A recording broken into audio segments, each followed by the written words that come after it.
Cher manager, bonjour. Je suis Julien Godefroy, consultant et formateur en management. Pour progresser facilement dans votre management, je vous invite tout de suite à télécharger gratuitement mon e-book de plus de 40 conseils pour engager vos équipes. Vous trouverez le lien dans la description. Pensez aussi à vous abonner à ma chaîne YouTube pour consulter mes dernières vidéos.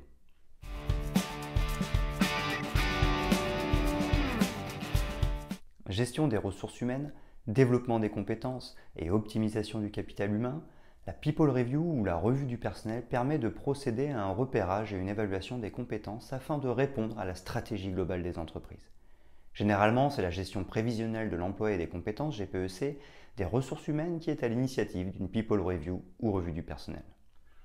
Les objectifs d'une revue du personnel sont multiples. Il s'agit de procéder à l'évaluation des collaborateurs et du management. Ces derniers incluent non seulement les managers opérationnels, mais également les managers qui ont directement en charge la gestion des équipes. Une People Review est réalisée en adéquation avec la stratégie de l'entreprise, soucieuse du développement des talents en interne avant un éventuel recrutement externe. Naturellement, ce sont les ressources humaines RH qui ont la charge du bon déroulement de cette étape indispensable. Les différents intervenants sont donc le service RH, le manager et la direction de l'entreprise. La revue du personnel vise la recherche interne des talents. Elle permet de prospecter plus facilement face à deux grandes problématiques. Les entreprises rencontrent de plus en plus de difficultés à attirer les talents. Elles se voient confrontées à une véritable concurrence pour les talents, surtout lorsqu'il s'agit du secteur informatique ou développement web. Les postes occupés ainsi que les emplois sont désormais volatiles. La DRH doit réorganiser les différents services régulièrement et ce, en fonction des compétences de chacun. Elle doit donc participer à la fidélisation et satisfaire le plus grand nombre dans son évolution professionnelle. Elle doit faire preuve d'anticipation et d'adaptabilité.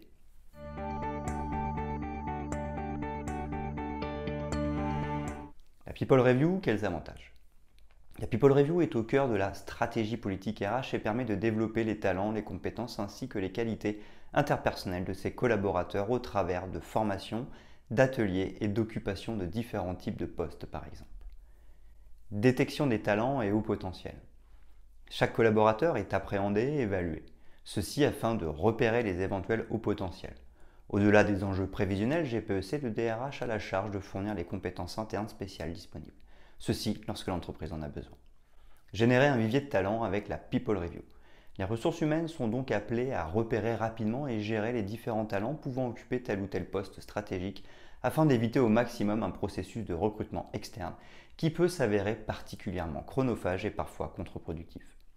Bénéficier d'un vivier de talents permet également d'anticiper d'éventuels départs de certains collaborateurs pour lesquels, malgré la politique de fidélisation, la concurrence a visiblement de meilleures opportunités à offrir.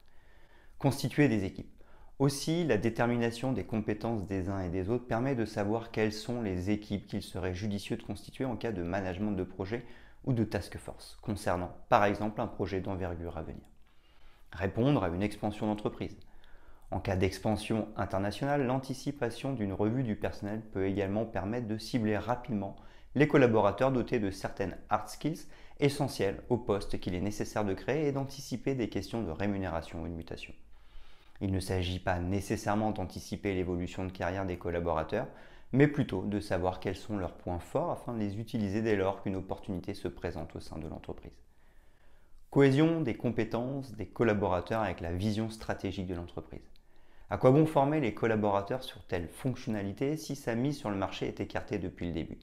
La People Review permet également de s'assurer que le développement des talents est cohérent avec la vision à long terme de l'entreprise. Fidélisation et revue du personnel avec la People Review. Le collaborateur est intégré aux évolutions de l'entreprise et cela permet de contribuer à sa fidélisation. Son avenir professionnel est pris en considération par les ressources humaines. Elles permettent non seulement la gestion des hauts potentiels, mais aussi la mise en place de chaque plan de formation. Les RH cartographient l'ensemble des compétences disponibles au sein de l'entreprise. Externalisation du processus. La solution de gestion des talents est parfois externalisée et mise en place par des consultants. Cela est particulièrement le cas lorsque le service des RH est saturé.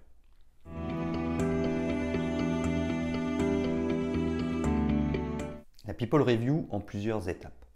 Pour établir une politique de revue du personnel d'entreprise, il convient de mettre en place différentes étapes clés d'un tel processus.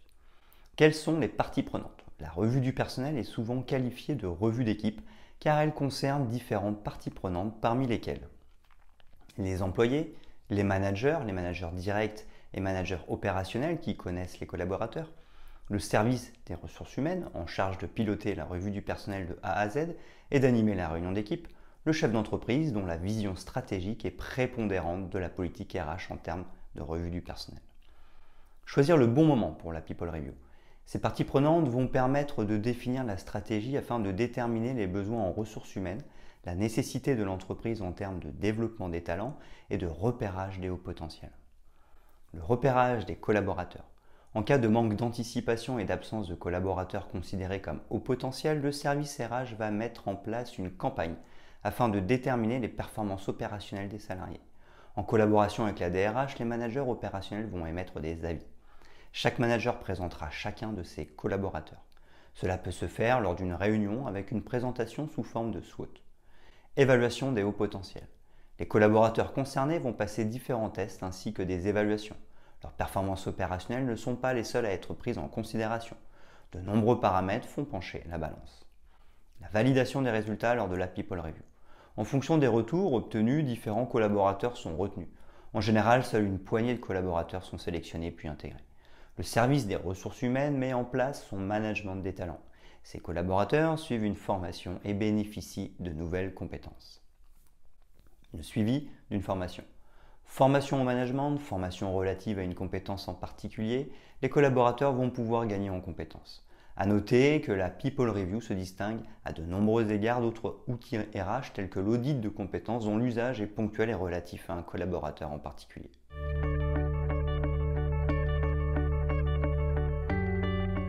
Les conseils d'une bonne revue du personnel. Il est nécessaire de prendre connaissance de ces quelques conseils avant de mettre en place une revue du personnel appropriée. La politique RH relative à la People Review est en adéquation avec la stratégie de l'entreprise. Les enjeux stratégiques et les enjeux opérationnels doivent être connus afin de procéder à une bonne revue du personnel. La politique RH doit mener à bien une revue du personnel initiée par le service RH en partenariat avec les différents managers et être en adéquation avec la stratégie globale de l'entreprise et sa vision à long terme. Intégration essentielle des managers. Il est nécessaire d'intégrer les différents managers en tant que collaborateurs clés permettant d'instaurer un climat de confiance entre les salariés et la direction. Ces derniers font remonter les différents souhaits d'évolution des membres de leurs équipes et indiquent les ressources opérationnelles requises pour optimiser l'atteinte de leurs objectifs. Une entreprise doit connaître en amont l'ensemble des compétences disponibles.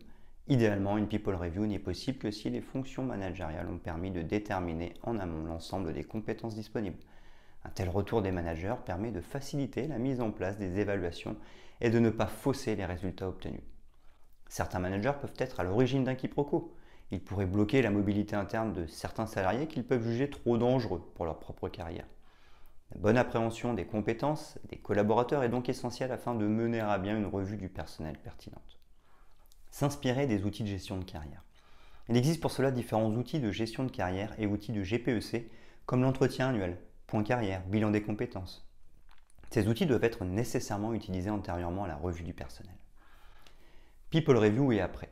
La mobilité interne requiert non seulement un plan de formation, mais surtout un accompagnement personnalisé de la part des managers concernés ou émanant de la direction elle-même. La revue du personnel est le point de départ de la mobilité interne. Les postures managériales et relatives aux ressources humaines sont ensuite intégrées au processus d'intégration au nouveau poste. Ensuite, la gestion des carrières des différents collaborateurs doit également faire l'objet d'un suivi, année après année. Ceci afin de savoir si la revue du personnel a porté ses fruits. Communication interne et revue du personnel. Souvent, les instances représentatives du personnel sont réticentes à la tenue d'une évaluation du personnel. Cela peut participer à l'établissement d'un classement entre les uns et les autres, peu importe l'ancienneté des collaborateurs. Les collaborateurs peuvent ne pas considérer la People Review comme un outil de gestion de leur carrière, mais plutôt comme un outil comparatif de ressources humaines permettant de maximiser les compétences des meilleurs uniquement.